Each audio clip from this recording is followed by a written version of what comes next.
Hello dear students, क्या हाल चाल सबके? बढ़िया एकदम भैया।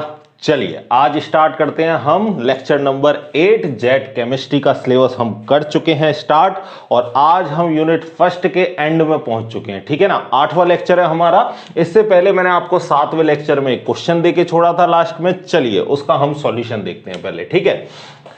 तो इसमें मैंने आपको क्या बताया था, पहले आपको देखना है लिमिटिंग रिएजेंट। तो लिमिटिंग रिएजेंट के लिए लास्ट में हमने एक चीज देखी थी, सिंपलेस्ट। हमने क्या देखा था कि अगर हम मोल में स्टोइकियोमेट्रिक कोफिशिएंट का भाग लगा दें और वो कैसा आ जाए, आपका लोएस्ट आ जाए, तो वो आपका क्या होगा, लिमिटिंग रिएजेंट होगा। बोलो, ये बात बताई थी मैंने आपको कि अगर मोल और स्टोइकियोमेट्रिक कोफिशिएंट का जो रेशो है, जो वैल्यू है, वो कम से कम आए तो वो आपका सीमांत अभिकर्मक लिमिटिंग रिएजेंट होगा। चलिए पहले मैं एक बार इसको देख लेता हूं कि यहां पर बैलेंस इक्वेशन क्या बनेगी, H2 प्लस I2, और ये क्या बनाएगा आपका 2HI, ठीक है। 2 हाइड्रोजन है, यहां पे आयोडीन भी कितने हैं, 2 हैं, तो ये हमारी बैलेंस रिएक्शन हो गई। अब यहां से देखने पे हमको क्या पता चल रहा है कि 1 मोल हाइड्रोजन 1 मोल आयोडीन से अभिक्रिया करके 2 मोल क्या बनाता है, हाइड्रोजन आयोडाइड HI बनाता है, ठीक है। और या मैं अगर ग्राम के रेस्पेक्ट में लिखूं तो ये भी कह सकता हूं 1 हाइड्रोजन का वजन कितना होता है, 1 ग्राम, तो 2 का कितना हो गया, 2 ग्राम। अब देखो आयोडीन का काम में आ गया, 1 आयोडीन का वजन कितना होता है, 127 ग्राम, ठीक है। तो यहां पर 1 मोल 2 आयोडीन दिख रहे हैं आपको, तो 2 आयोडीन में कितने हो जाएंगे भाई, 127 जोड़ दो, 127 जोड़ दो तो कितने हो जाएंगे, 254। तो मैं कह सकता हूं 254 ग्राम आयोडीन से अभिक्रिया करके, अब 254 और 2 और जोड़ दूं तो 55 और 56, 256 ग्राम क्या बनाता है, HI बनाता है। ये बात भी कह सकता हूं मैं यहां से भाई कि 1 मोल हाइड्रोजन 1 मोल आयोडीन से अभिक्रिया करके 2 मोल HI बनाता है, या 2 ग्राम हाइड्रोजन 254 ग्राम आयोडीन के साथ जुड़कर मिलकर क्या बनाता है, 256 ग्राम HI बनाता है। ये भी हम कह सकते हैं, बिल्कुल कह सकते हैं, ठीक है। अब हमें देखना क्या है, यहां पर लिमिटिंग रिएजेंट देखना है। तो लिमिटिंग रिएजेंट के लिए क्या करेंगे हम, मोल में हम स्टोइकियोमेट्रिक कोफिशिएंट का भाग लगाएंगे। अब कुछ नहीं दे रखा है स्टोइकियोमेट्रिक गुणांक, तो क्या मानेंगे, 1। अब 1 का भाग लगाऊं या ना लगाऊं कोई फर्क पड़ने वाला नहीं है, ठीक है। तो चलिए अब हम देख लेते हैं लिमिटिंग रिएजेंट हमारा कौन सा होगा, ठीक है। देखना, तो मोल बराबर क्या होता है, बताओ भाई। मोल बराबर क्या होता है, भार बटा अणुभार, भार बटा अणुभार। भार कुछ दे रखा है क्या आपको, बिल्कुल दे रखा है। पहले किसको देख लेते हैं, हाइड्रोजन को देख लेते हैं। हाइड्रोजन का भार कितना दे रखा है, 3 ग्राम, ठीक है। और अणुभार कितना होता है, H2 का 2। अरे भाई 1 हाइड्रोजन का 1, H2 का कितना हो जाएगा, 2 हो जाएगा। मोल हो गया, नीचे स्टोइकियोमेट्रिक कोफिशिएंट कितना है, कुछ नहीं दे रखा, तो 1। अब 1 का भाग लगाओ या मत लगाओ कोई फर्क पड़ने वाला नहीं है। तो जब मैंने 3 में 2 का भाग दिया तो कितना आया, 1.5। अब दूसरे के लिए भी चेक कर लेते हैं, आयोडीन के लिए। आयोडीन के लिए चेक करो, मोल क्या है, भार बटा अणुभार। भार कितना दे रखा है, कितना दे रखा है, 180 ग्राम। वो लेना है भार जो आपको क्वेश्चन में दे रखा है, ठीक है। क्वेश्चन में कितना दे रखा है, 180 ग्राम, तो भार लिख लिया हमने 180 ग्राम, ठीक है। अब अणुभार कितना होता है, अणुभार कितना होता है भाई 1 का, अब ये भी बताया था ना, 1 का कितना होता है, 127। लेकिन आपको पता है आयोडीन भी किस फॉर्म में आती है, I2 की फॉर्म में, तो 2 का लेंगे, ठीक है। 127 कितना होता है, 254। अब जाहिर सी बात है, यहां अगर 180 में मैं इसका भाग दूं 254 का, अरे तो पॉइंट के बाद ही कुछ वैल्यू आएगी ना। 180 में तो 254 का जा नहीं सकता, 180 में 254 का जा नहीं सकता, तो कुल मिला के पॉइंट में ही कुछ वैल्यू आएगी। तो यहां तो देख लो 1.5 आ रही है और यहां 0 पॉइंट कुछ वैल्यू आएगी, तो कुल मिला के कम कौन है हमारा, आयोडीन। तो आयोडीन हमारा क्या हो गया, लिमिटिंग रिएजेंट। अब आगे कैलकुलेशन करने की जरूरत ही नहीं है भैया, थोड़ा सा तो कॉमन सेंस भी लगाएंगे, क्योंकि क्वेश्चन के लिए हमको जितने जल्दी से जल्दी आंसर मिले वो हमारे लिए सही है। 1 मिनट का एक क्वेश्चन होता है, ठीक है ना। तो अब आगे सॉल्व करने की कोई जरूरत नहीं है, हमें पता चल गया। यहां पर I2 हमारा क्या है, लिमिटिंग रिएजेंट है, ठीक है, सीमांत अभिकर्मक है। तो अब हमारी जो भी कहानी होगी वो किससे होगी भाई, आयोडीन से होगी, ठीक है। जो भी कैलकुलेशन होगी वो किससे होगी, आयोडीन से होगी। चलिए अब मैं दूसरे पॉइंट की बात करता हूं, ठीक है, आधिक्य अभिकर्मक की मात्रा। तो अगर मेरा आयोडीन लिमिटिंग रिएजेंट है तो ये बात मुझे सीधा सीधा पता है कि मेरा हाइड्रोजन जो होगा वो मेरा कैसा अभिकर्मक होगा, अधिक मात्रा में होगा। कम मात्रा में अगर मेरा आयोडीन है तो अधिक मात्रा में कौन होगा, हाइड्रोजन होगा, ठीक है। या हम इसको अनाभिकृत अभिकर्मक भी कह सकते हैं। ठीक है, अब हाइड्रोजन के लिए आपको बताना है कि कितनी आधिक्य मात्रा है। तो मैं यहां से एक बात कह सकता हूं क्या, कि जो 254 ग्राम जो आयोडीन है वो कितने ग्राम हाइड्रोजन से अभिक्रिया करती है, 2 ग्राम से। ठीक है, तो यहां मैं लिखता हूं 254 ग्राम आयोडीन 2 ग्राम हाइड्रोजन से रिएक्शन करता है। ठीक है, तो 1 ग्राम आयोडीन कितने से करेगा भाई बताओ, 2/254 ग्राम हाइड्रोजन से रिएक्शन करेगा। ठीक है, आपको कितने ग्राम दे रखा, कितना दे रखा है, 180 ग्राम। ठीक है ना, तो 180 ग्राम को लेकर कैलकुलेशन कर लो, 180 ग्राम आयोडीन और ये 2/254 ग्राम गुणा 180 ग्राम। ठीक है, 180 ग्राम आयोडीन कितने से रिएक्शन करेगा, इतने से रिएक्शन करेगा। इसको इससे काटो तो कितना, 127, और जब 180 में आप 127 का भाग दोगे तो ये आएगा करीबन 1.41 ग्राम हाइड्रोजन के बराबर। ठीक है, तो कुल मिला के अगर मैं कहूं कि 180 ग्राम हाइड्रोजन से रिएक्शन करने के लिए हमें केवल कितनी हाइड्रोजन चाहिए, 1.41 ग्राम हाइड्रोजन चाहिए। अगर 180 ग्राम आयोडीन है तो रिएक्शन करने के लिए 1.41 हाइड्रोजन चाहिए। तो अब मुझे बताओ क्वेश्चन में कितनी दे रखी है, क्वेश्चन में दे रखी है 3 ग्राम, ज्यादा दे रखी है, आधिक्य में दे रखी है, रिएक्शन में काम कितनी आनी है, 1.41, तो कितनी बच जाएगी, माइनस कर देते हैं।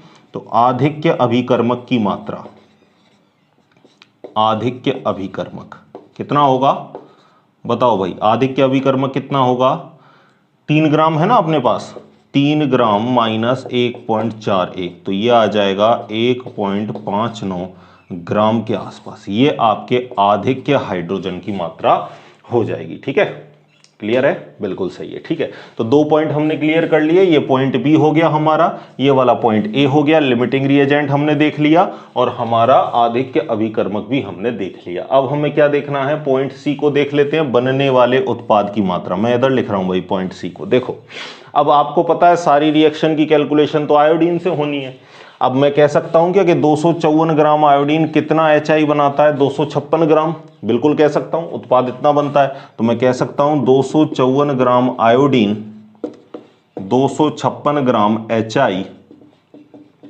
बनाता है। तो 1 ग्राम आयोडीन कितना बनाएगा बताओ, 256/254 ग्राम। ठीक है, HI बनाएगा। आपको कितने आयोडीन दे रखे हैं भाई क्वेश्चन में, 180 दे रखे हैं। तो मुझे बताओ 180 ग्राम आयोडीन कितना बनाएगा, 256/254 गुणा 180 ग्राम HI बनाएगा।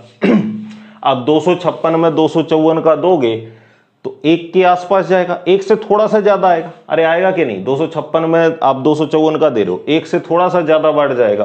कितनी बार जाता है ये, 1.007 गुणा 180। अब आपको पता है, आपको देखो सॉल्व भी नहीं करना होता, यहां से आ गया ना, थोड़ा सा कॉमन सेंस लगाएंगे तो यहां 1 से थोड़ा सा ज्यादा जाएगा, और 1 से थोड़ा सा का अगर मैं 180 से गुणा करूं तो 181 के आसपास जो आपको वैल्यू मिल रही हो वहां वही आपका आंसर है, और इसकी भी वैल्यू आपकी 181 के लगभग आ जाएगी। ठीक है, तो आपको कितना प्रोडक्ट मिलेगा भाई, 181 ग्राम HI आपको यहां से प्राप्त होगा। तो ये रहा पूरा प्रीवियस क्वेश्चन जो मैंने आपको सॉल्व करवा दिया। लिख लीजिए इसको एक बार, फिर आगे के टॉपिक की मैं बात करने वाला हूं। ठीक है, आ गया समझ में, कोई सिंगल टॉपिक हम नहीं छोड़ रहे हैं ना, क्वेश्चन कहीं से भी बन जाए। आज तक जेट ने नहीं पूछा तो भी हमने उस टॉपिक को लिया है क्योंकि हमारे सिलेबस में है, सिलेबस में है वो चीज हमें पढ़नी है। ठीक है, चलिए जो टॉपिक बिल्कुल काम का नहीं है या वहां से कभी क्वेश्चन पूछा नहीं जाएगा वो मैं पहले ही कह दूंगा कि भैया इस टॉपिक की कोई जरूरत नहीं है। ठीक है, लेकिन जो टॉपिक मुझे लग रहा है कि हाँ भाई क्वेश्चन बन सकता है और कहीं ना कहीं आपके जेट में नहीं बना तो ICR में बना, ICR में नहीं बना तो नीट में बना, कहीं ना कहीं क्वेश्चन अगर पूछे जा रहे हैं तो आपकी एग्जाम में भी क्वेश्चन पूछा जा सकता है। ठीक है, तो लिमिटिंग रिएजेंट का हमने बहुत अच्छे तरीके से पढ़ लिया है भाई कॉन्सेप्ट, क्वेश्चन बन सकता है, इंपॉर्टेंट टॉपिक है। आगे चलते हैं, बूंद बूंद से घड़ा बढ़ता है भाई। ठीक है, हमारी लड़ाई हर एक क्वेश्चन के लिए हो रही है क्योंकि हर एक क्वेश्चन हमको 4 नंबर दिला के जाएगा, 4 क्या 5 नंबर में बोलूंगा, क्यों, क्योंकि गलत हो गया तो कितना, -1। अगर एक क्वेश्चन गलत हो गया तो 5 नंबर का नुकसान है, 4 तो वैसे गए आपके और एक माइनस का और। ठीक है, तो टोटल कितने का नुकसान है, 5 नंबर का। ठीक है, तो सही करोगे तो 4 का फायदा है, गलत करोगे तो 5 का नुकसान है। इस तरीके से लेके चलो, नेगेटिव मार्किंग है भैया आपकी। ठीक है ना, चलिए अब बात करता हूं मैं अगले लास्ट टॉपिक की जो इस यूनिट का बचा है, विलयन में रस समीकरण मिति। हेडिंग लगाओगे आप, विलयन में रस समीकरण मिति। हेडिंग लगाओ मेरे साथ साथ, विलयन में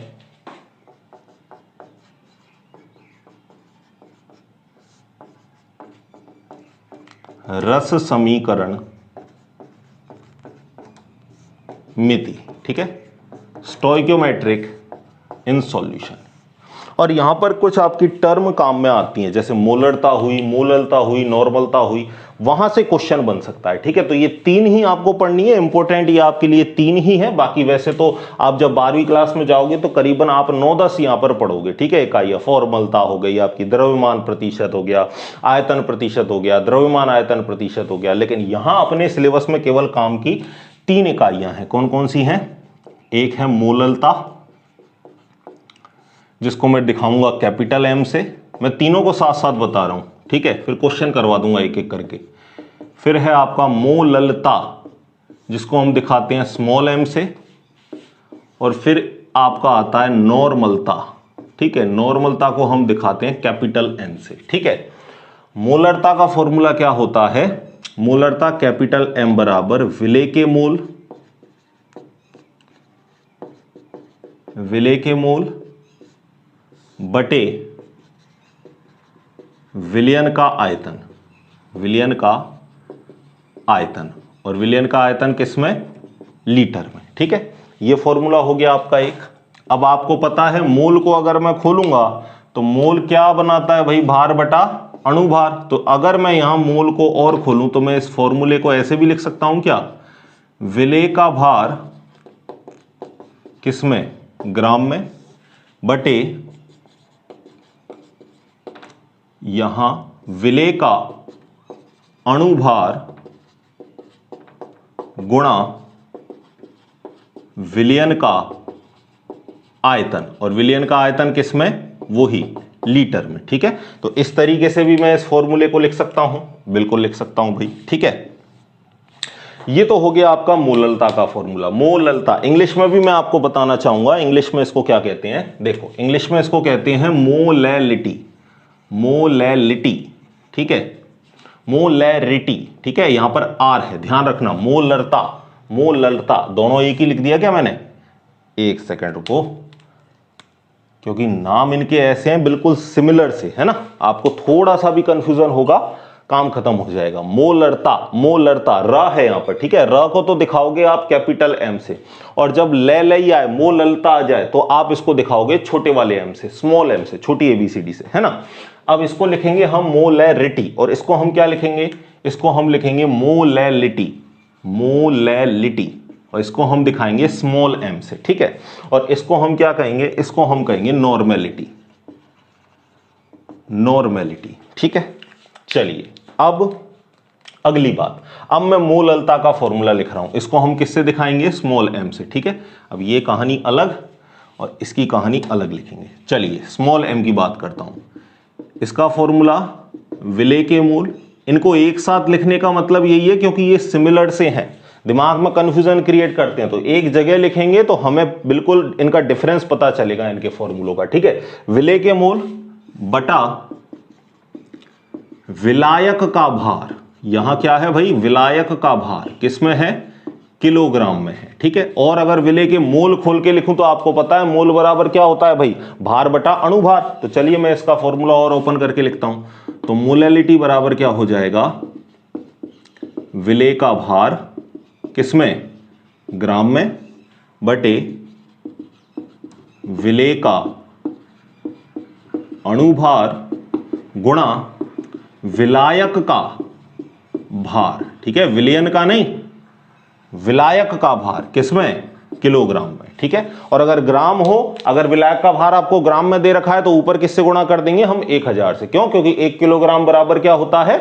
1000 ग्राम। ठीक है ना। चलिए आगे की बात करते हैं। 2 फॉर्मूले हो गए, इनको मैं ब्रैकेट बंद कर देता हूं।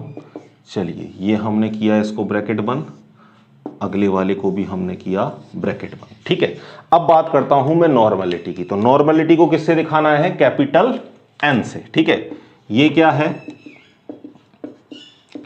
विलेय का ग्राम तुल्यांक बटे विलयन का आयतन, और विलयन का आयतन भी किसमें, लीटर में। अब ये ग्राम तुल्यांक क्या है, ग्राम तुल्यांक को ओपन करेंगे तो उसी तरह विलेय का भार, लेकिन नीचे विलेय का अणुभार की जगह क्या आएगा, विलेय का तुल्यांकी भार। तुल्यांकी भार क्या होता है सब कुछ बताऊंगा, अभी देखते चलो। पहले फॉर्मूला लिखो, यहां पर क्या लिखेंगे हम, विलेय का भार, भार किसमें, वही ग्राम में, बटे विलेय का तुल्यांकी भार, इक्विवेलेंट मास, इंग्लिश में क्या बोलते हैं इसको, इक्विवेलेंट मास, तुल्यांकी भार, गुणा विलयन का आयतन, किसमें, लीटर में। अगर आपको विलयन का आयतन मिलीलीटर में दे रखा हो तो ऊपर किससे गुणा कर देना, 1000 से। क्यों, क्योंकि 1 लीटर बराबर 1000 मिलीलीटर। ठीक है, चलिए ये बात हो गई। अब एक बात और, यहां पर आपको क्वेश्चन कैसे बनता है, टेम्परेचर से रिलेटेड आपसे इफेक्ट पूछता है कि टेम्परेचर का प्रभाव बताओ, निम्न में से कौन सी इकाई ताप द्वारा प्रभावित होती है। ऑप्शन दे देगा, मोलरता, मोललता, नॉर्मलता, फॉर्मलता। तो आप कहोगे मोलरता, नॉर्मलता, फॉर्मलता प्रभावित होती है, मोललता प्रभावित नहीं होती। ठीक है, कैसे पता चलेगा कौन सी इकाई प्रभावित होगी, कौन सी सांद्रता की इकाई प्रभावित नहीं होगी। ठीक है, बताता हूं, ध्यान रखना। ठीक है, देखो टेम्परेचर बढ़ाने पर क्या होता है, टेम्परेचर बढ़ाने पर आपका वॉल्यूम बढ़ता है। ठीक है, टेम्परेचर बढ़ाने पर क्या बढ़ता है, वॉल्यूम बढ़ता है। एक सेकेंड, और अगर वॉल्यूम बढ़ गया तो मोलरिटी की बात करूं चाहे मैं नॉर्मलिटी की बात करूं, ये दोनों कैसी हो जाती हैं, घट जाती हैं। ठीक है, अभी मतलब समझना। देखो पहले तो इसको समझो, ये वॉल्यूम वगैरह क्या है, क्या कहानी है। वॉल्यूम का मतलब होता है आयतन, आयतन का मतलब कौन कितनी जगह घेर रहा है, आप सिंपल ऐसे समझो। ठीक है, अब अगर हम जब टेम्परेचर देते हैं, हम टेम्परेचर देते हैं, ताप बढ़ाते हैं, तो टेम्परेचर बढ़ाने पर क्या होता है, आयतन बढ़ जाता है। ठीक है, पदार्थ का, जैसे आपका लिक्विड है, दूध है, घर में दूध है, आप जलाते हो नीचे, जलाने पर क्या होता है, दूध बिल्कुल उफान लेता है। उफान लेने का मतलब जगह ज्यादा घेरेगा, आयतन कैसा हो गया, उसका बढ़ गया। क्यों, क्योंकि टेम्परेचर बढ़ाने पर अणुओं की क्या बढ़ जाती है, गतिज ऊर्जा बढ़ जाती है। गतिज ऊर्जा बढ़ जाती है जब वो कहां भागना चाहते हैं, दूर दूर भागना चाहते हैं। दूर दूर भागेंगे तो आयतन कैसा हो जाएगा, उनका बढ़ जाएगा। ठीक है, तो टेम्परेचर बढ़ाने पर क्या होता है, आयतन बढ़ता है, और आयतन बढ़ता है तो आपका मोलरता, नॉर्मलता, ये दोनों क्या हो जाती हैं, घट जाती हैं। क्यों घट जाती हैं, देखो मैं यहां कह सकता हूं क्या कि मोलरता और आयतन में कैसा संबंध है, व्युत्क्रमानुपाती। अरे आयतन नीचे है तो मैं कह सकता हूं मोलरता और आयतन में कैसा है, व्युत्क्रमानुपाती रिलेशन। अब मैं टेम्परेचर बढ़ा रहा हूं तो आयतन बढ़ रहा है, और आयतन बढ़ेगा तो मोलरता कैसी हो जाएगी, घट जाएगी। अरे भाई व्युत्क्रमानुपाती है, ये बढ़ेगा तो ये घटेगा, ये घटेगा तो ये बढ़ेगा। समझ गए ना बात को। इसी तरह इसमें भी आयतन है क्या, नीचे इसमें भी आयतन है क्या, बिल्कुल है। तो यहां भी मैं कह सकता हूं नॉर्मलता जो है आयतन के कैसा है, व्युत्क्रमानुपाती। अब टेम्परेचर बढ़ाने पर आयतन बढ़ता है, और अगर टेम्परेचर बढ़ाने पर आयतन बढ़ रहा है तो नॉर्मलता कैसी हो जाएगी, घट जाएगी। यानी जिनमें भी आयतन आ रहा है, जिनके भी फॉर्मूले में आयतन आ रहा है, वहां पर आपको क्या करना है कि अगर टेम्परेचर बढ़ाएंगे तो वहां कंसंट्रेशन की इकाई की यूनिट कैसी हो जाएगी, कम हो जाएगी। वैल्यू कैसी हो जाएगी, कम हो जाएगी। मोलरता घट जाएगी, नॉर्मलता भी कैसी हो जाएगी, घट जाएगी। तो अब हम क्या लिखेंगे, एक दिमाग में आप बात चाहो तो इसको नोट डाल के लिख लो, कॉपी में लिख लो कि जिनके फॉर्मूले में, लिखो कॉपी में लिखो, जिनके फॉर्मूले में आयतन आ रहा है वे सांद्रता की इकाइयां ताप बढ़ाने पर घट जाती हैं। जैसे मोलरता, नॉर्मलता ताप बढ़ाने पर घटेंगी, परंतु मोललता स्मॉल m, ब्रैकेट में लिखोगे स्मॉल m, ताप से अप्रभावित रहती है। ताप का इसके ऊपर कोई भी प्रभाव नहीं रहेगा, ताप से अप्रभावित रहती है। ठीक है, समझ गए। तो अब मैंने ये जो बातें बताई हैं आपको, आप समझने के लिए चाहो तो इनको लिख लेना। मैं नीचे एक लाइन लिख रहा हूं, ठीक है, मैं केवल नीचे एक लाइन लिख रहा हूं। आपको क्वेश्चन कैसे बन जाएगा, ताप बढ़ाने पर मोलरता बढ़ती है, घटती है, पहले बढ़ती है फिर घटती है, कोई परिवर्तन नहीं। तो क्या कहोगे कि ताप बढ़ाने पर मोलरता कैसी होती है, घटती है। निम्न में से कौन सी सांद्रता की इकाई है जो ताप से अप्रभावित रहती है? मोललता। या आप एक बात याद रख लेना, जिसके फॉर्मूले में आयतन नहीं आ रहा वो ताप से अप्रभावित है। ठीक है, तो मैं यहां कहूंगा, डायरेक्ट पॉइंट लिख रहा हूं, ताप बढ़ाने पर मोलरता घटती है। यहां क्या लिखूंगा? ताप से अप्रभावित। यहां क्या लिखूंगा? यहां लिखूंगा ताप बढ़ाने पर नॉर्मलता घटती है। ठीक है, ताप बढ़ाने पर मोलरता घटती है और नॉर्मलता भी घटती है, जबकि ये कैसी है? अप्रभावित। कोई प्रभाव इसके ऊपर नहीं पड़ेगा। ठीक है, अब इतनी बातें आप लिख लो और बाकी की मैं क्वेश्चन अब आपको एक एक प्रैक्टिस कराता हूं।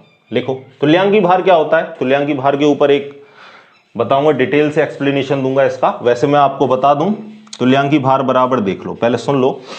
आपका अणु भार है ना, आपका जो अणु भार है, तुल्यांकी भार, तुल्यांकी भार क्या होता है?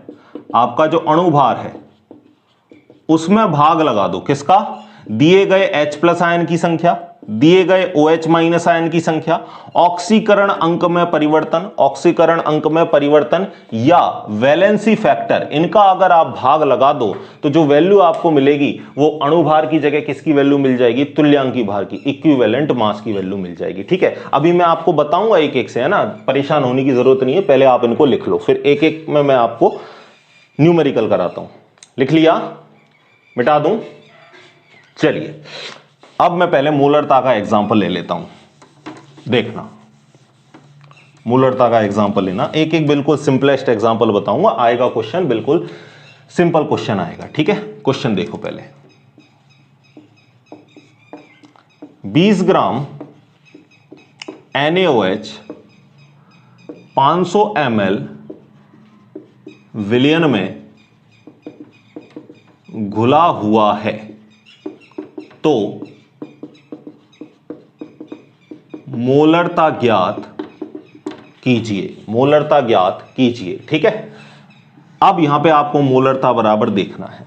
कितना ग्राम दे रखा है आपको? 20 ग्राम। तो विलेय का भार कितना हो गया? 20 ग्राम।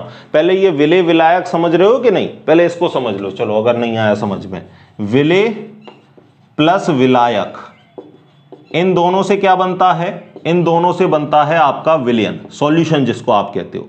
विलेय किसको कहेंगे? जिसको घोला जा रहा है उसको विलेय कहेंगे। विलायक किसे कहेंगे? जिसमें घोला जा रहा है उसको विलायक कहेंगे।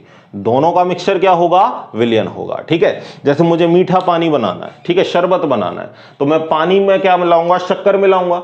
तो मिलाया किसको? शक्कर को। तो जिसको घोला जा रहा है वो क्या हो गया? विलेय। तो यहां मैं लिख सकता हूं कि शक्कर तो मेरा क्या हो गया?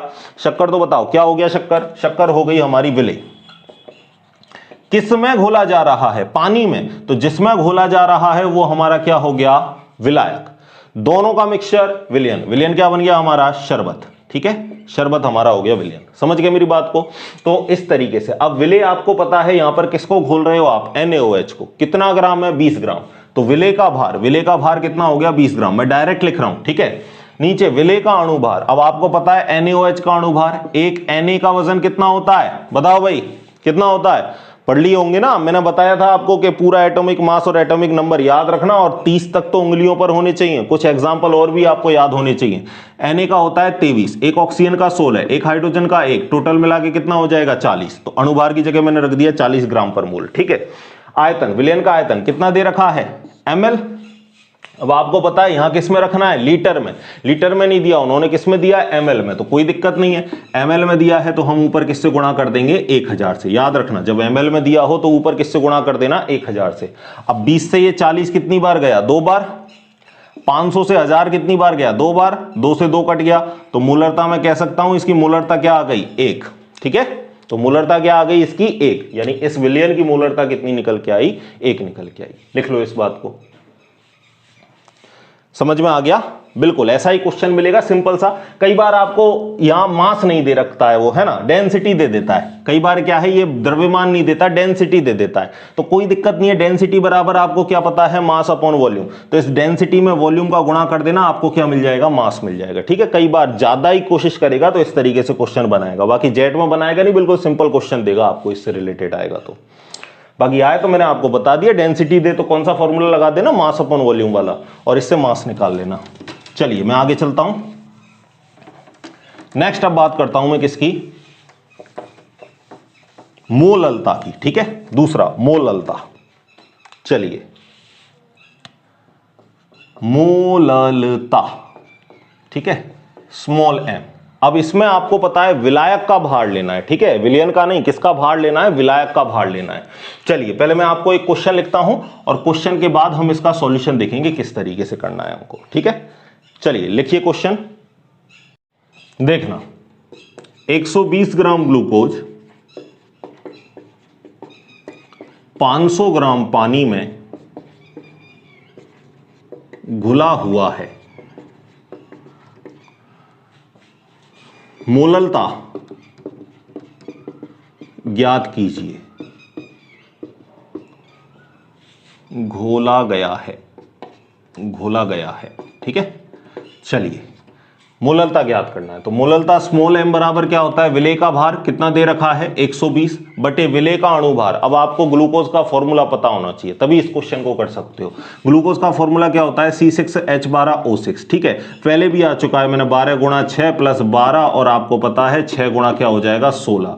टोटल बुक करोगे तो कितना आ जाएगा 180 ग्राम पर मोल। ठीक है, तो मैंने यहां पर लिख दिया कितना 180 गुणा विलायक का क्या करना है, आपको भार लिखना है। विलायक का मतलब किस में घोला जा रहा है, आपको पता है यहां पानी में घोला जा रहा है। किस में घोला जा रहा है, पानी में। और विलायक का भार किस में लेना है, किलोग्राम में, लेकिन आपको दे किस में रखा है, ग्राम में दे रखा है। ठीक है, तो यहां आप क्या लिखोगे 500 और आपको पता है ऊपर किससे गुणा कर देना 1000 से। किलोग्राम देता तो डायरेक्ट ऊपर से 1000 से गुणा नहीं करते, ग्राम में दे रखा है तो ऊपर 1000 से गुणा कर देंगे। अब आपको पता है 6 से काट दूं मैं इसको, 0 से 0 गया, 6 कम 6, 6 दूनी 12 और 6 ती 18। ठीक है, 500 से 1000 गया कितनी बार, 2 बार, तो कितना आ गया 2 दूनी कितना आया भाई, 2 दूनी 4/3। ठीक है, 4/3 और भाग देना चाहो तो भाग दे लो, वरना आंसर आपका आ गया 4/3 इसकी क्या आ गई, मोललता आ गई। ठीक है, क्लियर है, कर लोगे। अब बात करते हैं हम किसकी, नॉर्मलता की। इस क्वेश्चन को भी लिख लो, फिर नॉर्मलता की बात करते हैं। बिल्कुल स्मॉलेस्ट आपको छोटे छोटे से क्वेश्चन आएंगे या टेम्परेचर वाला आपको पूछ सकता है, उस बात को ध्यान रखना। ठीक है, चलिए अब मैं नॉर्मलता की बात करता हूं। नेक्स्ट देखो, नॉर्मलता को देखो।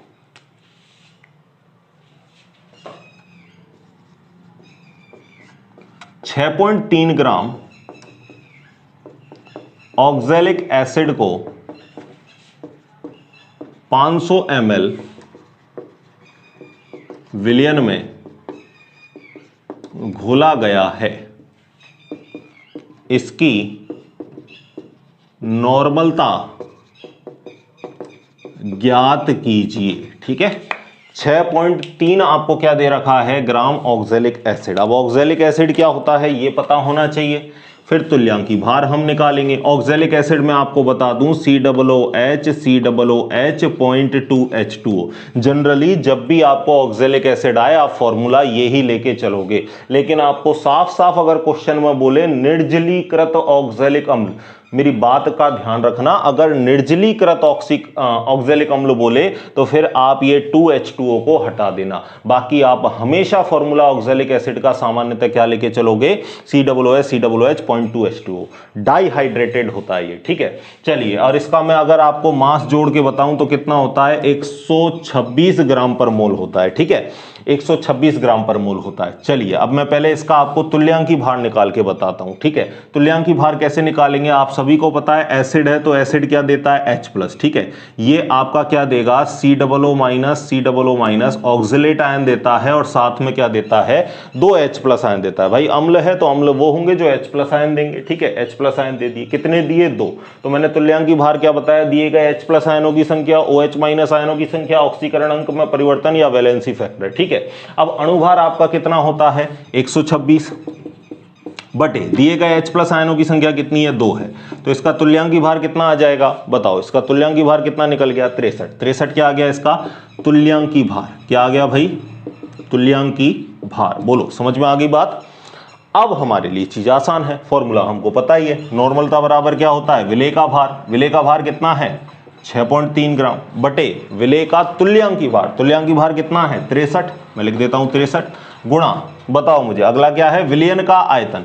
और विलयन आपको पता है कितना, 500 ml, 500 ml लीटर में लेना था आपको, तो ऊपर किससे गुणा कर दोगे, 1000 से। ठीक है, यहाँ पे 63 से 63 गया, यहाँ पे क्या बच जाएगा, 0.1 बच जाएगा, है ना, क्योंकि पॉइंट है ना 6.3। 500 से ये कितनी बार जाएगा, 2 बार जाएगा। 2 का अगर मैं इससे गुणा करूं तो नॉर्मलता बराबर क्या आ जाएगी, 0.2 नॉर्मलता आपकी यहां पर आ जाएगी। ये हो गया आपका नॉर्मलता का एक सिंपलेस्ट सा क्वेश्चन। अब देखो तुल्यांकी भार पर मैंने एक डिटेल वीडियो बना रखा है, ठीक है, उस डिटेल वीडियो को मैं यहां पर कंबाइन कर रहा हूं। उस कंबाइन करके आप तुल्यांकी भार को और डिटेल से पढ़ो, डायरेक्ट 1 नंबर में क्वेश्चन आ जाता है। कोई सा भी दे दे, आपको बोल दे कि NaOH का तुल्यांकी भार बताओ, बोल दे NaOH का तुल्यांकी भार बताओ, तो NaOH में आपको पता है दिए गए OH माइनस आयनों की संख्या कितनी होगी, 1। अब 40 में मैं 1 का भाग लगाऊं या ना लगाऊं कोई फर्क पड़ने वाला नहीं है, तो इसका अणुभार भी कितना है 40 और इसका तुल्यांकी भार भी कितना है 40। तो इस तरीके से छोटा सा एक क्वेश्चन भी बन सकता है। कोई सा भी आपको अणुसूत्र दे दे और बोले कि इसका तुल्यांकी भार बताओ, तो तुल्यांकी भार पर डिटेल वीडियो है जिसको मैं यहां कंबाइन कर रहा हूं, उसको आप पूरा देखोगे, ठीक है, और इस क्वेश्चन को कर लो, ठीक है, लिख लोगे। चलिए, तो अब आप तुल्यांकी भार को डिटेल से देखिए, ठीक है, चलो।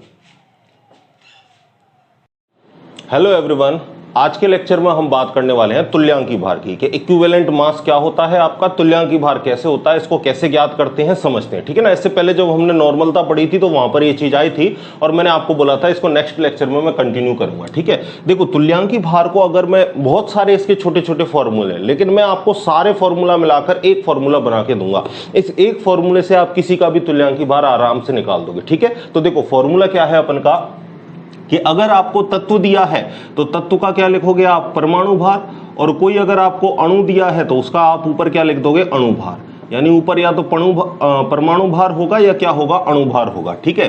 नीचे भाग किसका लगाना है आपको, नीचे भाग लगाना है आपको दिए गए H+ आयनों की संख्या, दिए गए H+ आयनों की संख्या, या अगर OH- आयन है तो दिए गए OH- आयनों की संख्या, ठीक है ना, जिसको आप अम्ल की क्षारकता या क्षार की अम्लता भी कह सकते हो। दूसरा आप क्या लिखोगे, ऑक्सीकरण अंक में परिवर्तन का भाग लगा दो, ऑक्सीकरण अंक में परिवर्तन, ऑक्सीकरण अंक में क्या परिवर्तन हुआ है उसका आप भाग लगा दो, ठीक है। जैसे परिवर्तन आपका +2 का हुआ है, 3 का हुआ है, 4 का हुआ है, 1 का हुआ है, जितने का भी हुआ है उसका भाग लगा दो।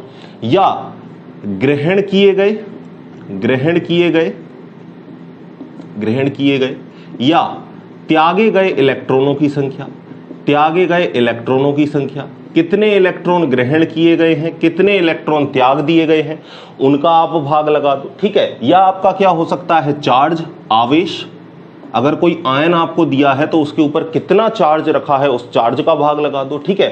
और इन सभी फैक्टरों को मिलाकर अगर मैं एक नाम दूं तो मैं इसको क्या कह सकता हूं, वैलेंसी फैक्टर। ये चारों फैक्टरों को अगर मिला के मैं कोई एक नाम दूं तो क्या कहूंगा, वैलेंसी फैक्टर। यानी परमाणु या अणु भार में जब आप वैलेंसी फैक्टर, संयोजकता कारक का भाग लगा दो, आप किसका, संयोजकता कारक का अगर आप भाग लगा दो तो आपको क्या मिल जाएगा भाई, तुल्यांकी भार मिल जाएगा, ठीक है। अब ये मैंने आपको एक फॉर्मूला दे दिया है, इसको छोटे छोटे फॉर्मूले करके भी मैं आपको बता देता हूं, ठीक है। पहले देखो नंबर फर्स्ट हम देखते हैं तत्व का तुल्यांकी भार, तत्व का तुल्यांकी भार, ठीक है।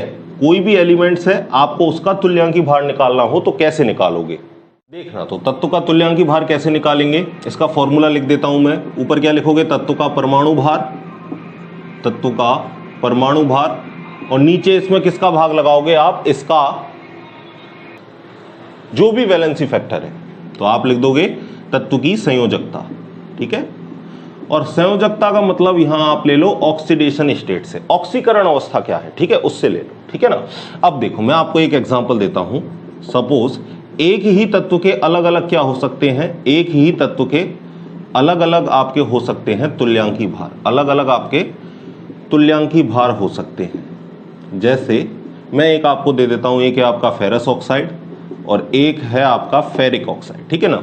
रस कब लगता है, अस कब लगता है, जब ऑक्सीकरण अंक कम हो, और इक कब लगता है, जब ऑक्सीकरण अंक ज्यादा हो, ठीक है। हमें पता है कि ऑक्सीजन का जो ऑक्सीकरण अंक है वो कितना होता है, सामान्यतः -2, ठीक है। तो 1 का यहां -2 होगा। तो कंपाउंड तभी बनता है, यौगिक तभी बनता है जब वो कैसा हो, उदासीन, ठीक है ना। तो अगर यहां पर -2 चार्ज है तो आयरन पर कौन सा चार्ज होगा, +2। और यहां 1 पर -2 होता है तो हम कह सकते हैं 3 पर कितना होगा, -6। तो जब सामने वाले पर -6 है तो इधर क्या होगा भाई, +6 होगा। यानी 2 आयरन पर +6 है। तो अगर मैं 1 आयरन की बात करूंगा तो 1 आयरन पर कितना चार्ज होगा, +3। और यहां पर 1 आयरन पर कितना चार्ज है, +2, ठीक है ना। तो देखो पहले मैं इसका तुल्यांकी भार निकाल लेता हूं। तो FeO में यानी फेरस ऑक्साइड में Fe का तुल्यांकी भार, इसमें Fe का तुल्यांकी भार कितना आएगा, Fe का अगर परमाणु भार हम देखें तो इसका एग्जैक्ट तो भाई 55.84 होता है, ठीक है ना। लेकिन हम अप्रोक्सीमेट कितना ले लेते हैं, इसका 56 से ले लेते हैं। तो हम आयरन का जो तुल्यांकी भार है, इसका परमाणु भार लिखेंगे कितना है, 56। और भाग किसका लिखाओगे भाई, संयोजकता। और संयोजकता का तात्पर्य यहाँ किससे है, ऑक्सीकरण अंक से। कितना है ऑक्सीकरण अंक, 2। तो 56 में आप 2 का भाग लगाओगे तो कितना जाएगा, ये जाएगा आपका 2, 4, 1 बचा। और ये गया आपका कितनी बार, 28 बार। तो इसका तुल्यांकी भार कितना आया भाई, 28। और अगर मैं Fe2O3 में निकालूं, Fe2O3 में मैं Fe का तुल्यांकी भार निकालूं तो Fe का तुल्यांकी भार कितना आएगा। तुल्यांकी भार को किससे दिखाते हैं, E से, इक्विवेलेंट मास से, ठीक है। तो वही मुझे अब M में परमाणु भार में कितने का भाग लगाना पड़ेगा भाई, 3 का भाग लगाना पड़ेगा। परमाणु भार इसका कितना होता है, 56 में 3 का भाग लगा दो तो कितना आ जाएगा, 3 एकम 3, 2 बचा। तो 3 8 आपका कितना हो जाएगा, 24, ठीक है ना। अब जाएगा नहीं, पूरा पूरा जाएगा नहीं, कितना बचा फिर आपका, 2 बचा, फिर 0 रखोगे, फिर 3 8, 3 6 18, यानी 18.6 के आसपास आपका आ जाएगा कुछ अप्रोक्सीमेट, ठीक है। तो इस तरीके से आपको क्या निकालना है, तुल्यांकी भार। और एग्जांपल दूं, चलो और एग्जांपल देता हूं, ठीक है। देखो कॉपर के 2 ऑक्साइड ले लेते हैं हम, CuO और Cu2O, ठीक है। अब इसमें बताओ किसमें अस लगेगा, किसमें एक लगेगा, तो ऑक्सीकरण अंक बताएगा। ये तो -2 है, इसमें +2 होगा। ये -2 है तो सामने वाले पर +2, लेकिन यहाँ पर 2 है तो 1 कॉपर के लिए क्या होगा भाई, 1 कॉपर के लिए +1 होगा भाई। 2 के लिए +2 है तो 1 के लिए कितना होगा, +1 होगा, ठीक है ना। तो आप समझ गए, यहाँ पर ऑक्सीकरण अंक ज्यादा है तो ज्यादा में क्या लगता है, 1। तो इसका नाम होगा क्यूप्रिक ऑक्साइड। इसका क्या होगा, क्यूप्रिक ऑक्साइड। और अगर मैं इसकी बात करूं तो इसका नाम क्या होगा, क्यूप्रस ऑक्साइड। क्यूप्रस ऑक्साइड, ठीक है। अब देखो क्यूप्रस ऑक्साइड, क्यूप्रिक ऑक्साइड बात करते हैं। यहां पर अगर मैं CuO में Cu का निकालूं, CuO में कॉपर का अगर मैं तुल्यांकी भार निकालूं तो आपको पता है यहां पर आप परमाणु भार में किसका भाग लगाओगे, 2 का। और अगर मैं Cu2O में कॉपर का अगर मैं निकालूं तो इसमें आपको पता है आप परमाणु भार में कितने का भाग लगाओगे भाई, 1 का, ठीक है ना। क्योंकि 1 कॉपर पर कितना चार्ज है, +1 चार्ज है। तो यहां पर 1 का भाग लगाओगे तो कोई परिवर्तन आएगा नहीं। और मैं आपको बता देता हूं कि जो कॉपर है उसका जो जो परमाणु भार है वो कितना होता है, 63.5 होता है। तो अगर मैं यहां भाग लगाऊंगा तो आपको पता है यहां पर आप भाग लगाओ तो यहां पर CuO में Cu का रखो, कितना आएगा भाई, Cu का परमाणु भार कितना है इसमें, 63.5। इसमें आप 2 का भाग लगा दोगे, आधा हो जाएगा। और यहाँ Cu में आप रखोगे किसने का परमाणु भार कितना है, 63.5। और इसमें भाग लगाओगे 1 का तो इसमें नो चेंज, और इसमें जस्ट कैसा हो जाएगा, आधा हो जाएगा, ठीक है। लिख लो भाई एक बार ये सारा फिनोमिना, ठीक है। फिर आगे की बात करते हैं। लिख लिया, ठीक है। बड़ा आसान है, मैं एक ही फॉर्मूले से आपको सारी चीजें बता रहा हूं, एक ही फॉर्मूला लिख दिया। अब उसको छोटे छोटे फॉर्मूले करके भी आपको साथ के साथ बताता चल रहा हूं भाई, ठीक है। आ गया समझ में, चलें आगे। चलो नेक्स्ट की बात करते हैं। तुल्यांकी भार, बिल्कुल कहीं भी कोई क्वेश्चन आप रुकोगे नहीं, ठीक है। नेक्स्ट देखना, बहुत अलग अलग तरीके के बताऊंगा भाई, ठीक है ना। वीडियो को पूरा देखना, अधूरे पे से छोड़ जाओगे तो फिर मजा वाली बात नहीं है, ठीक है। नेक्स्ट देखो, अब हमने तत्व का निकाल लिया भाई। अब हम एक बार अम्ल का तुल्यांकी भार देख लेते हैं, एक बार क्षार का तुल्यांकी भार देख लेते हैं, और एक बार किसका देख लेंगे, लवण का तुल्यांकी भार, ठीक है। तो सबसे पहले मैं दिखा रहा हूं आपको अम्ल का तुल्यांकी भार। अम्ल का तुल्यांकी भार, तो जो भी आपको अम्ल दे रखा है उसका ऊपर क्या लिख दोगे आप, अणु भार।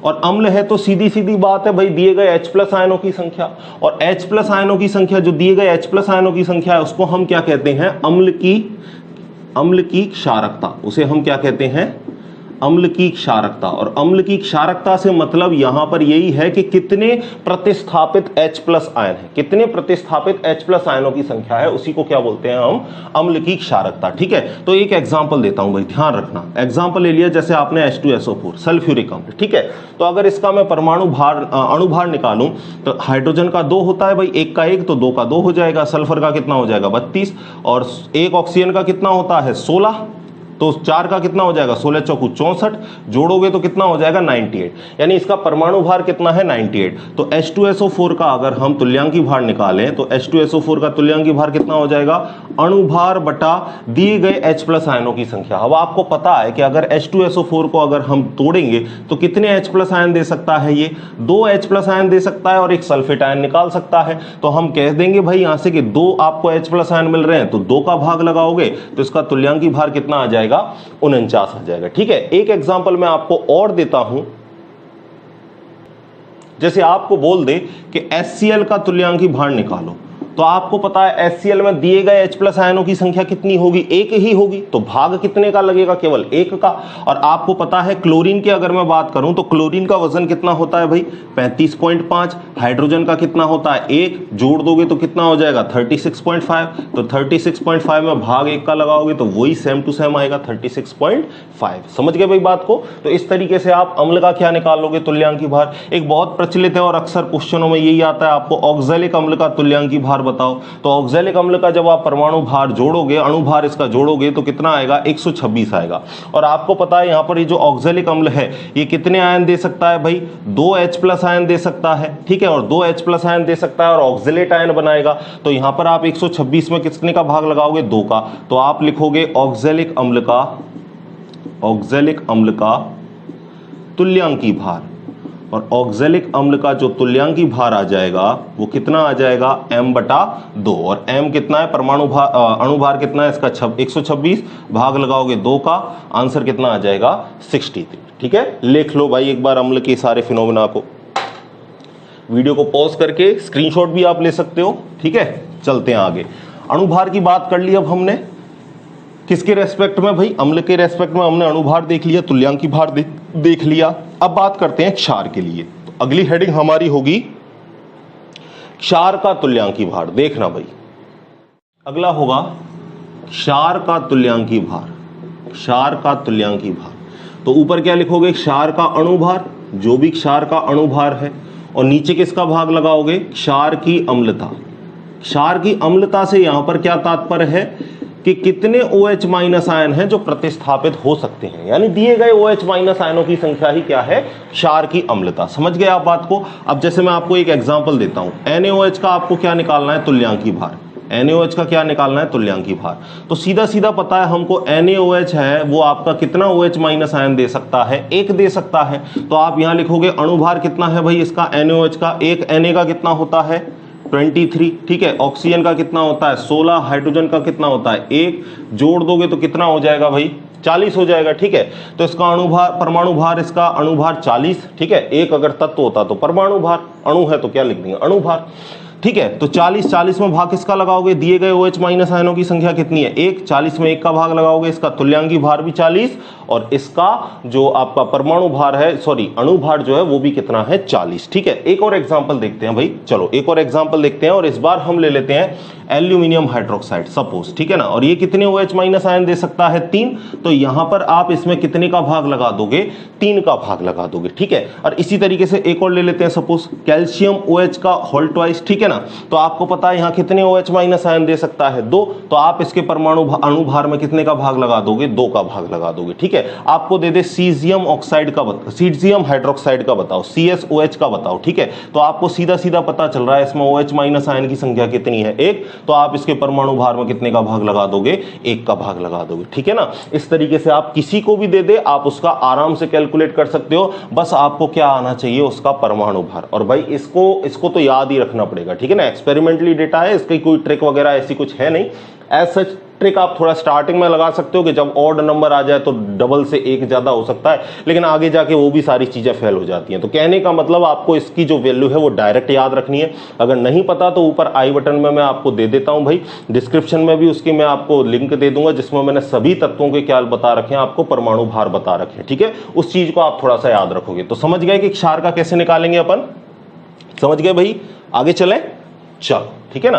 अब अगली बात आएगी हमारी, कोई आपको लवण दे दे, कोई सॉल्ट दे दे, और सॉल्ट क्या होता है, जो एसिड और बेस के कॉम्बिनेशन से बनते हैं उसको हम क्या कहते हैं, लवण या सॉल्ट इंग्लिश में।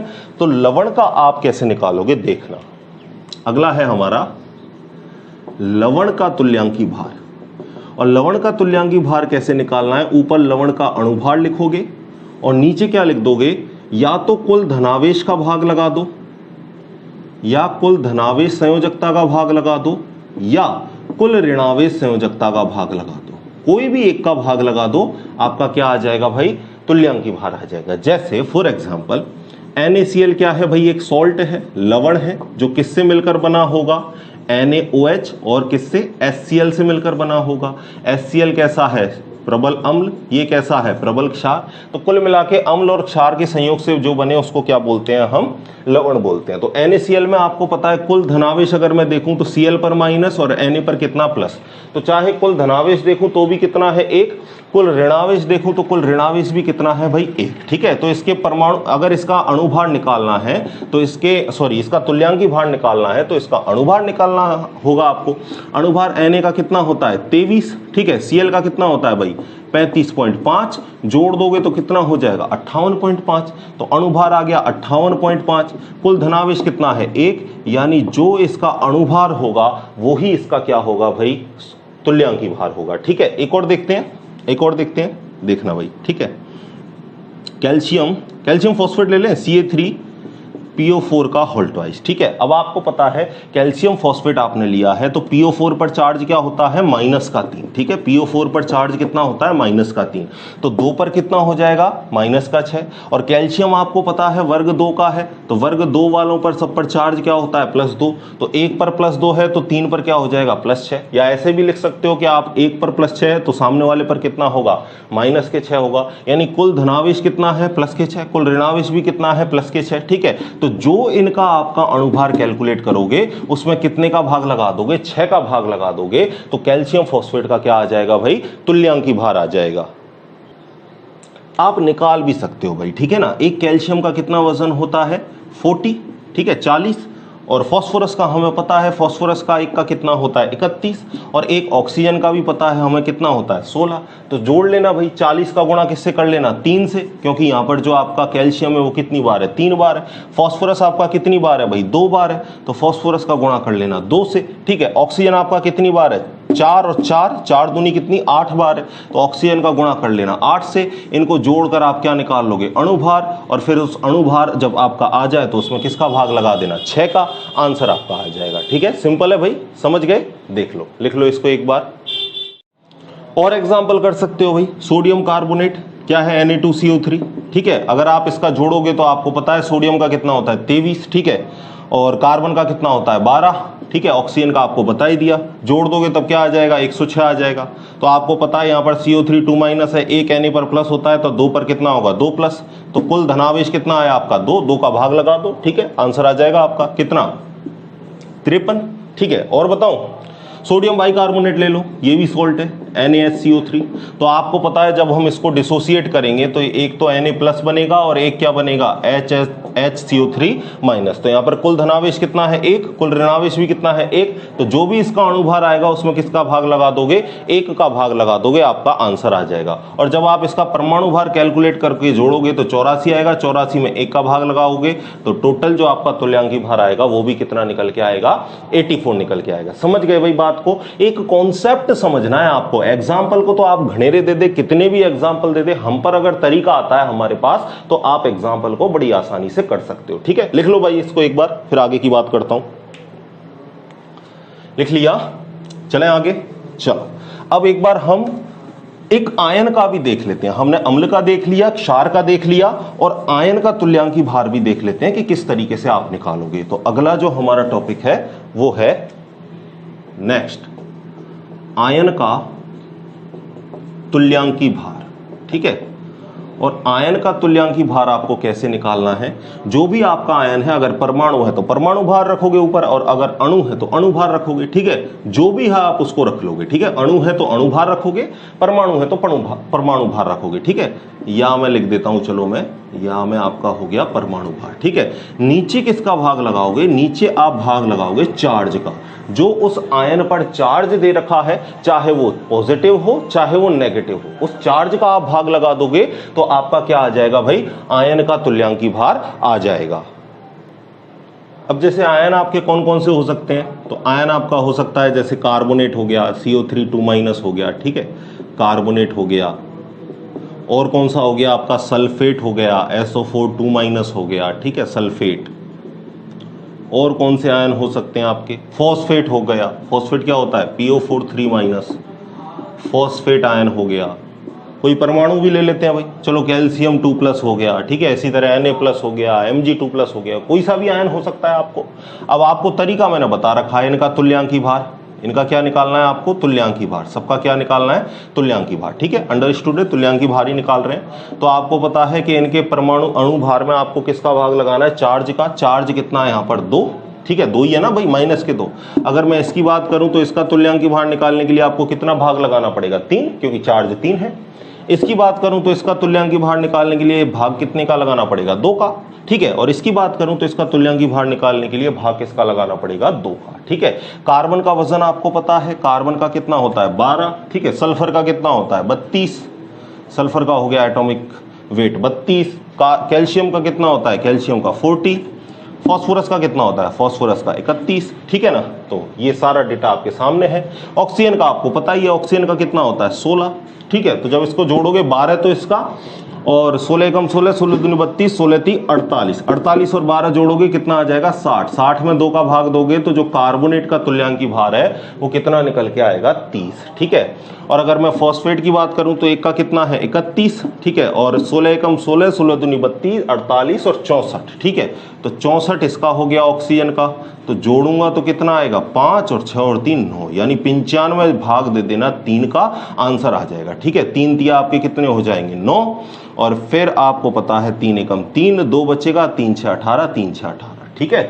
अगली बात करते हैं सल्फेट की। तो सल्फर का कितना होता है, 32, और इसका कितना हो जाएगा, 64। 32 और 64 जोड़ोगे कितना हो जाएगा, 96। 96 में 2 का भाग दोगे, 4 और 8, यानी जो तुल्यांकी भार है वो इसका सल्फेट का कितना आ जाएगा, 48। और कैल्शियम की बात करूं तो कैल्शियम का वजन कितना होता है, 40। 40 में भाग लगेगा 2 का, तो इसका जो कैल्शियम 2+ आयन का जो तुल्यांकी भार आएगा वो कितना निकल के आएगा, 20 निकल के आएगा। समझ गए भाई बात को। कितने भी एग्जाम्पल दे दे, हमारे पास तरीका हमको पता है, तरीका फॉलो करेंगे और किसी का भी बड़ी आसानी से तुल्यांकी भार निकाल देंगे, ठीक है। आ गया समझ में, चलो लिख लो भाई इसको एक बार, फिर आगे की बात करते हैं। चलो मिटा दें, नेक्स्ट देखना भाई, अगर आपको ऑक्सीकारक या अपचायक का, ऑक्सीकारक या अपचायक का अगर आपसे तुल्यांकी भार पूछ ले तो अपचायक का तुल्यांकी भार कैसे निकालोगे, देखना भाई। तुल्यांकी भार, अच्छा पहले इसका मतलब भी समझ ले भाई, अपचायक क्या है, ऑक्सीकारक क्या है। तो वह पदार्थ जो इलेक्ट्रॉन ग्रहण करता हो, जो रिएक्शन में क्या करता हो, इलेक्ट्रॉन ग्रहण करता हो, उसे तो बोलोगे आप ऑक्सीकारक। और वो पदार्थ जो रिएक्शन में इलेक्ट्रॉन त्यागता हो, उसे आप क्या कहोगे, अपचायक कहोगे, ठीक है। जस्ट रिवर्स है भाई ऑक्सीकरण और अपचयन से, ठीक है ना। तो इसमें आप क्या करोगे, जो भी आपको दे रखा है उसका अणुभार, परमाणु है तो परमाणु भार, नीचे भाग किसका लगाओगे आप, त्यागे गए या ग्रहण किए गए इलेक्ट्रॉन की संख्या, ठीक है। अगर आपको पता है ऑक्सीकारक होगा तो इलेक्ट्रॉन ग्रहण करेगा, अपचायक होगा तो इलेक्ट्रॉन त्यागेगा। कहने का मतलब या त्यागे गए या ग्रहण किए गए इलेक्ट्रॉन की संख्या का आप भाग लगा दोगे तो ऑक्सीकारक और अपचायक का क्या आ जाएगा, तुल्यांकी भार आ जाएगा। जैसे एक सिंपलेस्ट एग्जांपल ले लेता हूं भाई, MgCl2, ठीक है ना। MgCl2 magnesium chloride. तो आपको पता है मैग्नीशियम धातु है, ये इलेक्ट्रॉन त्यागेगा। कितने इलेक्ट्रॉन त्यागेगा? 2 इलेक्ट्रॉन त्यागेगा। और इन दोनों इलेक्ट्रॉनों को ग्रहण कौन करेगा? क्लोरीन। ठीक है ना, धातु इलेक्ट्रॉन त्यागने की टेंडेंसी रखता है, इलेक्ट्रॉन त्यागेगा और ग्रहण कौन करेगा? दोनों के दोनों इलेक्ट्रॉनों को, क्लोरीन। यानी अगर केवल मैं मैग्नीशियम की बात करता तो लिखता है Mg2+ और ये कितने इलेक्ट्रॉन त्यागेगा? 2 इलेक्ट्रॉन त्यागेगा।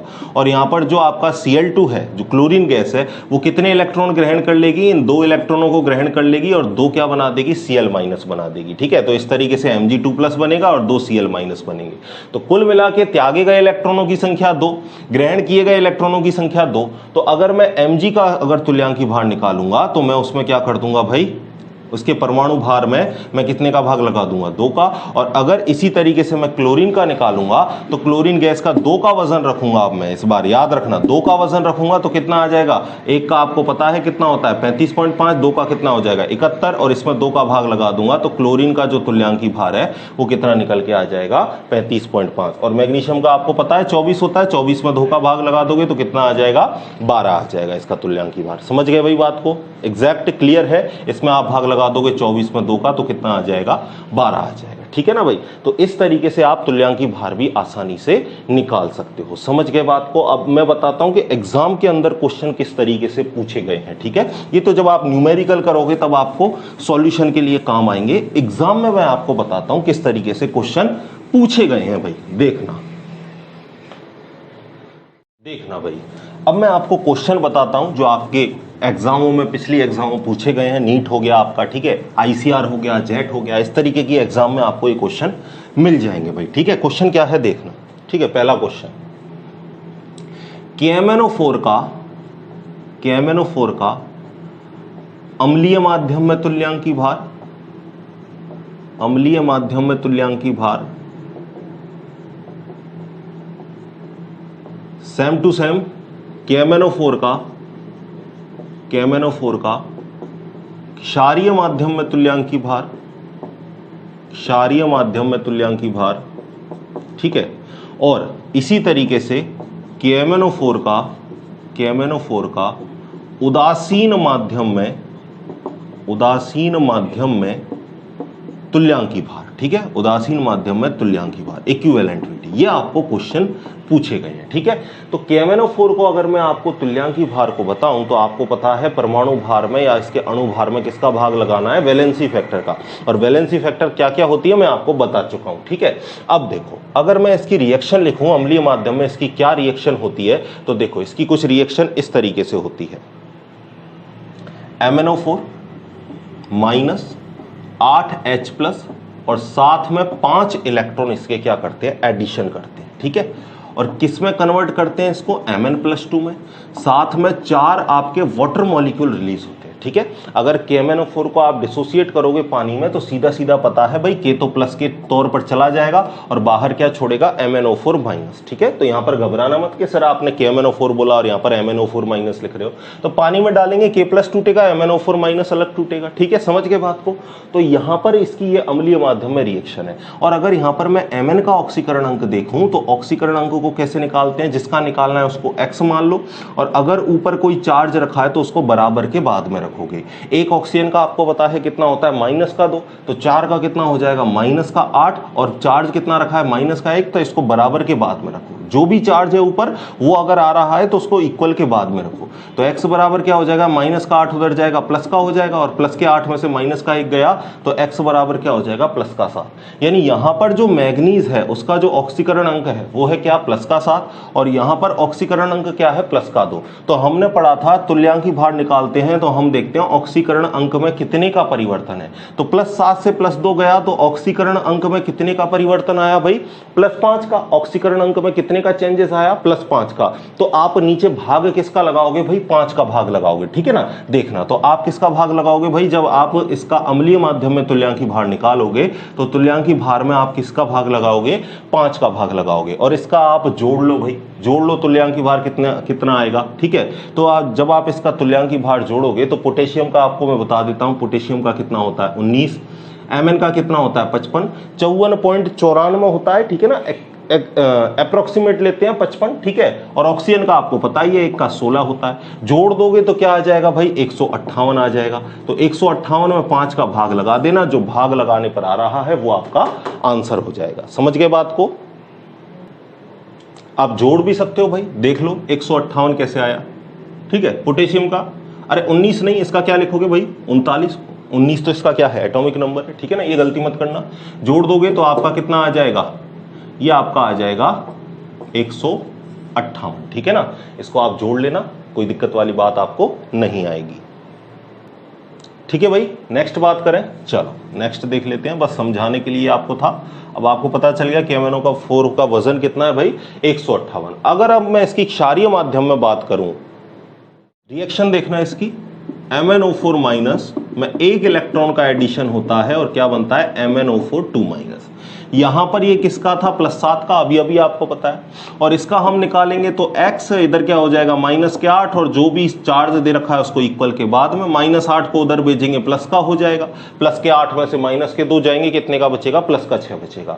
तो यहां पर ऑक्सीकरण अंक क्या है +6। तो अगर मैं ऑक्सीकरण अंक में अंतर देखूं तो अंतर कितने का निकला 1 का, 7 से 6 में गया तो अंतर कितने का आया केवल और केवल 1 का।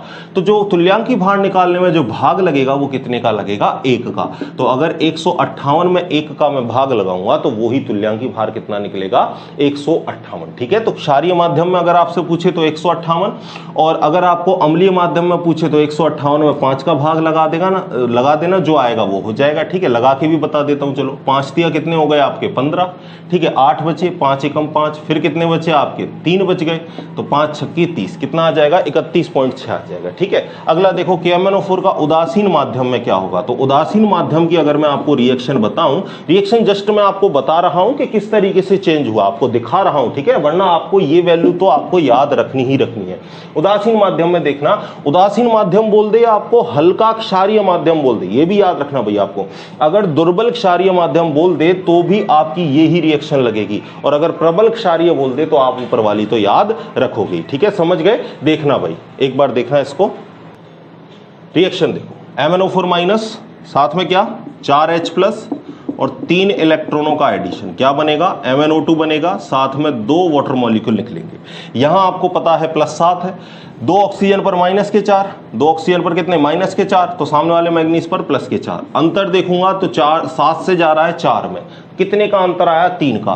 तो इसमें मैं भाग किसका लगाऊंगा 3 का, यानी 158 में भाग लगा देना 3 का, जो आएगा आपका आंसर 3 5 15, और कितना बचा फिर 8 बचा। 8 में क्या करोगे आप 3 दूनी 6, फिर बचा आपका कितना 2 बचा, तो 3 6 18, यानी कितना आ जाएगा 52.6 के आसपास आ जाएगा, ठीक है। तो ये जो डेटा है ये आप एग्जैक्ट याद रखोगे भाई, आपको कई बार कंपटीशन एग्जाम में पूछता है, तो याद किसको रखोगे। अगर अम्लीय माध्यम में पूछे तो भाग लगाना 5 का, क्षारीय में पूछे भाग लगाओगे 1 का, और अगर उदासीन में पूछे या हल्का क्षारीय दुर्बल क्षारीय में पूछे तो भाग लगा दोगे 3 का। समझ गए भाई कहानी को। अब एक और है आपका K2Cr2O7, उसमें भी पूछ लेता है तो उसको भी बता देता हूं, ठीक है। चलो एक को मिटा देते हैं, आप लिख लो भाई, पहले इसको वीडियो को पॉज करके लिख लो, ठीक है। चलो उसका भी बता देता हूं आपको, K2Cr2O7 का पूछता है आपसे, देखना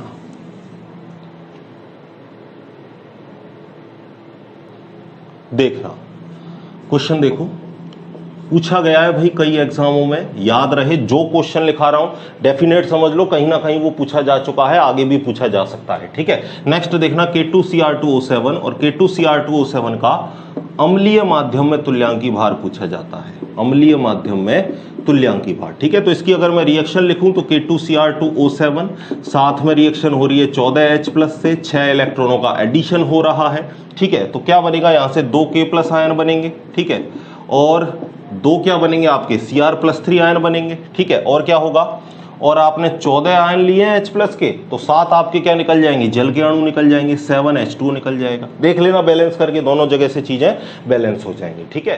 वैसे तो रिएक्शन में साफ साफ देखने से पता चल रहा है, त्यागे गए इलेक्ट्रॉनों की संख्या 6, ग्रहण किए गए इलेक्ट्रॉनों की संख्या जितनी हो उतनी। वहां आप देखोगे तो यहाँ 5 इलेक्ट्रॉन ग्रहण किए, 5 का भाग लगाया, एक जगह पर हमने 1 इलेक्ट्रॉन जोड़ा था तो 1 का भाग लगाया, 3 इलेक्ट्रॉन जोड़े थे 3 का भाग लगाया, 6 इलेक्ट्रॉन जोड़ो 6 का भाग लगा दोगे, ठीक है ना। ऑक्सीकरण अंक से भी समझ सकते हो भाई, 1 पर यहाँ कितने का चार्ज है, 1 पर अगर मैं यहाँ चार्ज बताऊं तो -6, क्योंकि यहाँ पर कितने होंगे -14, यहाँ पर कितने होंगे +2, ठीक है। तो 1 पर प्लस के 6 है, 2 पर कितने होंगे प्लस के 12, ठीक है। तो 1 पर कितना हो जाएगा प्लस के 6, देख लो भाई 12 और 2 कितने हुए 14, 14 और माइनस के 14 न्यूट्रल, तो 2 पर प्लस के 12, 1 पर कितना होगा प्लस के 6, ठीक है ना। तो यहां पर देखोगे 1 पर कितना है प्लस के 3, लेकिन 2 है ना आपके पास, 2 पर कितना होगा यहां पर प्लस के 6, ठीक है। तो यहां पर आप देखोगे तो ऑक्सीकरण अंक में कोई परिवर्तन नहीं आ रहा, 6 ही इलेक्ट्रॉन आपको एडिशन करवाने पड़ रहे हैं। तो आप जो भाग लगाओगे वो आप भाग कितने का लगाओगे 6 का, ठीक है। सिंपलेस्ट तरीका, जितने इलेक्ट्रॉनों का एडिशन हो रहा है, जितने इलेक्ट्रॉन रिमूव हो रहे हैं उसका भाग लगा दो, 6 का भाग लगा दोगे। मैं आपको बता देता हूं पोटेशियम का कितना होता है 1 का 39, ठीक है, गुणा कर देना 2 से। 1 क्रोमियम का कितना होता है भाई, वैसे तो इसका होता है एग्जैक्ट अगर आपको बताऊं तो 51.99 होता है, अप्रोक्सीमेट ले लेते हैं 52, कितने हैं 2 का गुणा कर दोगे। ऑक्सीजन का 1 का कितना होता है 16 से किसका गुणा कर दोगे 7 का, तो जब इनको जोड़ोगे टोटल वैल्यू को तो कितना आ जाएगा 294, और 294 में भाग किसका लगा दोगे 6 का, तो 6 का भाग लगा दो, 6 से कितनी बार गया 4 बार, ठीक है, और फिर 9, तो आपका आंसर कितना आ जाएगा भाई 49, ठीक है। लिख लो इसको एक बार, लिख लो भाई। तो यहां आपका तुल्यांकी भार का कॉन्सेप्ट पूरा हुआ, कहीं भी कोई क्वेश्चन बाहर नहीं जाएगा, सारे तरीके के आप निकाल सकते हो, हर मेथड मैंने आपको यहां पर बता दिया है, ठीक है। तो मिलते हैं नेक्स्ट लेक्चर में, तब तक पढ़ते रहिए, खुश रहिए, धन्यवाद।